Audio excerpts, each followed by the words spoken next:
¿Qué pasaría si pudieras transformar un lugar lleno de conflictos, sin imponer leyes, sin castigos, sin gritos, solo con tu ejemplo, con tu forma de escuchar, con la manera en que tratas a los demás? La historia que vas a escuchar habla de eso, de cómo un solo hombre logró detener el odio en un pueblo desgarrado, no con espadas ni discursos, sino recordándoles lo que todos habían olvidado, que nadie puede vivir en paz si desprecia a quienes tiene al lado. Ese hombre era Confucio.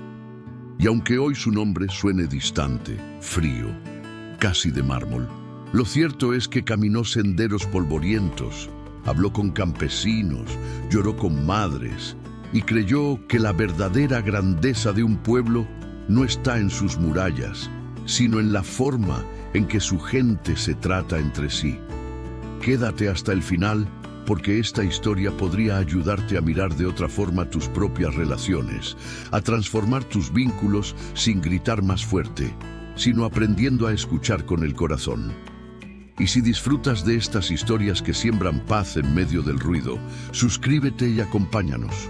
Compartimos nuevas historias casi cada día para que nunca te falte un momento de inspiración. Mucho antes de convertirse en símbolo de sabiduría, Confucio fue un hombre que caminaba sin rumbo por los caminos de China, buscando un lugar donde sembrar sus ideas. Había servido brevemente como funcionario en su estado natal de Bim, pero la corrupción que lo rodeaba lo había expulsado como un cuerpo extraño. Así que partió con un puñado de discípulos fieles, cruzando montañas y ríos, ofreciendo su consejo a los gobernantes de distintos reinos y siendo rechazado en casi todos. Sus túnicas estaban gastadas, sus sandalias rotas, y los días pasaban entre aldeas que lo miraban con desconfianza. A veces los niños le lanzaban piedras. A veces los soldados lo echaban de las puertas de las ciudades antes siquiera de oírlo hablar. Pero él seguía, sereno, porque creía que incluso si el mundo entero lo ignoraba, no debía traicionar la semilla de armonía que llevaba dentro. Decía que los gobernantes se empeñaban en construir muros altos y leyes severas, pero olvidaban que la verdadera fuerza de un pueblo no está en su miedo, sino en su virtud. Y que donde no hay respeto mutuo, ninguna muralla puede sostenerse mucho tiempo. Y así llegó el día en que, exhausto y hambriento, entró en un pequeño pueblo donde el aire estaba cargado de odio. Aquel pueblo no tenía nombre en los mapas, pero el conflicto lo hacía inconfundible. Nadie saludaba a nadie. Los mercados parecían campos de batalla en silencio. Había disputas por las acequias, por los lindes de las tierras, por la sal, por cualquier cosa que pudiera partir a la gente en bandos. Las familias no se visitaban, los niños jugaban separados por apellidos, y por las noches el sonido de los perros ladrando se mezclaba con los gritos apagados de las discusiones detrás de las paredes. Confucio y sus discípulos entraron sin ser bienvenidos.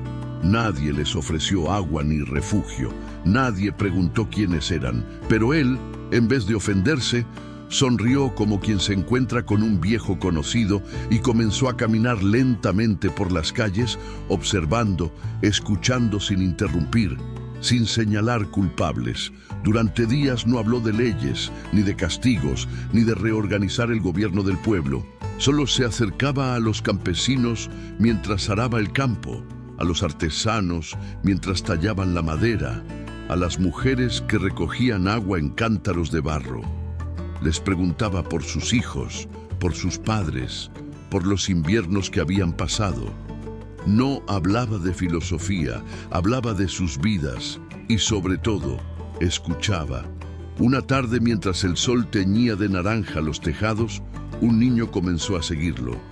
Confucio le preguntó su nombre y el niño, sorprendido de que alguien quisiera saberlo, se lo dijo. Al día siguiente volvió con su hermana pequeña. Pronto otros niños empezaron a caminar detrás de aquel extraño de mirada serena. Y con los niños llegaron los padres. Confucio no les dio discursos, solo les devolvía sus propias historias con palabras nuevas. como si las puliera. Les contaba que en un hogar donde un hijo respeta a su padre, es más fácil que respete a su vecino. Que cuando un hombre es justo en su casa, es más probable que lo sea en el mercado. Que el orden no empieza en los decretos, sino en la mesa donde compartimos el arroz. Les hablaba del ren, esa palabra que en su lengua significa humanidad, bondad profunda, respeto nacido del corazón. Decía que Ren era el hilo invisible que podía tejer a todos los hombres en un mismo tapiz y que sin ese hilo cualquier sociedad termina deshaciéndose. Al principio lo escuchaban en silencio, por curiosidad más que por fe, pero poco a poco, como quien no se da cuenta de que amanece, el pueblo comenzó a cambiar. Uno ofreció ayudar a su vecino con la cosecha. Otro devolvió una herramienta prestada hacía meses. Alguien compartió sal en el mercado. Gestos mínimos, casi invisibles, pero cada uno caía como una gota clara en un estanque turbio. Pasaron las semanas y los discípulos de Confucio apenas reconocían el lugar. El mercado empezó a llenarse de voces amistosas. Los niños jugaban mezclados y en las noches los ladridos fueron reemplazados por el murmullo de conversaciones bajo las lámparas de aceite.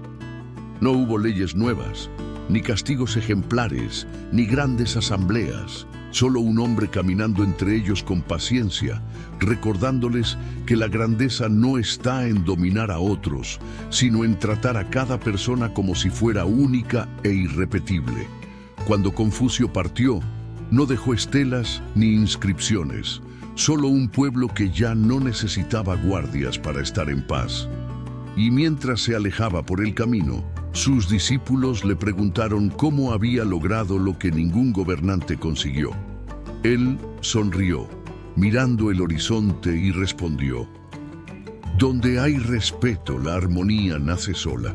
Donde faltan y 1000 leyes bastan. Aquella pequeña victoria invisible fue solo una chispa, pero bastó para que sus discípulos comprendieran lo que más tarde millones conocerían: que Confucio no buscaba imponer un sistema, sino encender una forma de mirar al otro. Su pensamiento se extendió como raíces silenciosas por toda China, moldeando durante siglos la forma en que la gente se relacionaba, desde la mesa familiar hasta la corte imperial. Enseñó que quien gobierna debe ser ejemplo de virtud, que quien quiere cambiar el mundo debe empezar por cuidar su casa, y que nada sostiene a un pueblo si no hay compasión entre sus miembros. Hoy, más de 2000 años después, muchas de sus palabras siguen grabadas en los templos y en los libros, pero su enseñanza más profunda no estaba en los textos, sino en aquel gesto paciente de sentarse a escuchar, como quien riega un jardín invisible que solo florece cuando nadie grita. Vivimos en una época ruidosa, donde todos quieren tener la razón y casi nadie quiere comprender, donde los debates se vuelven trincheras y las redes sociales parecen campos de batalla disfrazados de conversación. Quizá por eso la historia de aquel pequeño pueblo es tan necesaria, porque nos recuerda que la paz no aparece cuando ganamos discusiones, sino cuando empezamos a tratarnos con dignidad, incluso cuando no estamos de acuerdo. Que escuchar puede ser un acto más revolucionario que gritar. Y mientras corremos cada uno por su cuenta, compitiendo por destacar, olvidamos algo que incluso nuestro propio cuerpo parece saber mejor que nosotros. La nueva biología, de la mano de investigadores como el Dr. Bruce Lipton, ha revelado que nuestras células no viven como entidades solitarias, luchando por sobrevivir, sino como una inmensa comunidad que colabora en silencio. Millones de células diferentes, cada una con su función única, trabajan en perfecta cooperación para que exista algo tan sencillo y tan milagroso como un latido. Y cuando una célula deja de cooperar y actúa solo para sí misma, la ciencia le da un nombre: enfermedad. La vida florece solo mientras cada parte cuida del todo. Quizá, sin pretenderlo, eso era lo que Confucio estaba enseñando hace 2 milenios. que una sociedad es como un cuerpo y que cuando olvidamos nuestra interdependencia, el tejido que nos sostiene comienza a desgarrarse. Tal vez no podamos cambiar el mundo entero, pero podemos empezar por cómo miramos a quienes tenemos cerca. Por preguntarnos cada día, ¿estoy sumando ruido o estoy sembrando armonía? Confucio no levantó murallas, ni conquistó reinos, ni escribió libros que buscara la gloria.